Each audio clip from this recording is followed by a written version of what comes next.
jaarsa hanga garii wayyaa akkam jettaan duuba nama aduun seentee dukkana siin ju'uun osoo laaltee gartuu akka aduun guyyaa antiyyaan hin fedhu namuma sanii firallee haa ta'uu saa'ibummaan isaas haa seentu hallayyaa arraas ta'ee duriis dharri kun dharumaa hin ta'u ammayyaa dubbii tanarratti akkam jetta ati itti aantuu teenya yaa adde Sumayyaa. Allahu akbar. Naan jette yaa shaame anis dhugaa malee sobni yoomnaaf taatii nutti hin naqin malee ijoolleen teenya hundi akkaan an beekutti nama nagayaati.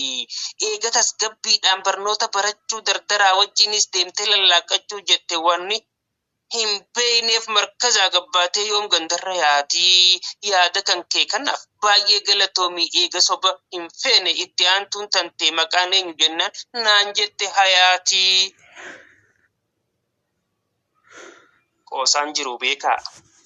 Qoosaan jiru beekaa hangaan arge keessaa ijoollee barsiisaa Saaladdiin Naasir ture. Wal feetis dhugaa dubbachuudhaaf yoo bifa qabaatte laal ijoollee tana fakkaattiin siin je'e boo haala gaarummaan ammaas isaan biratti dhugaan gatii qabdis arge hiriyummaan. Akkuma beekamu namni waliin ta'ee tokkummaadhaan deemu hanga danda'eetti eega wal jaalachuu walittiin dheekkamu. Je'ee waan hin yaaduuf waan as duuba jiraa hin beeku gara kiyya.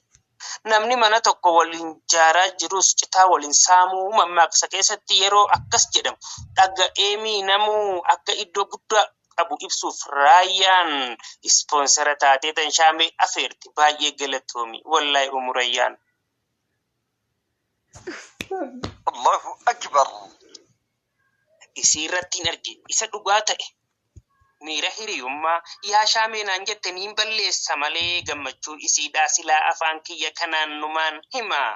Tole naaf ji'iitii bakka tiyya tana koonarraa dhaabbadhu haajaa teetis rabbiin haa guutu ammumaa.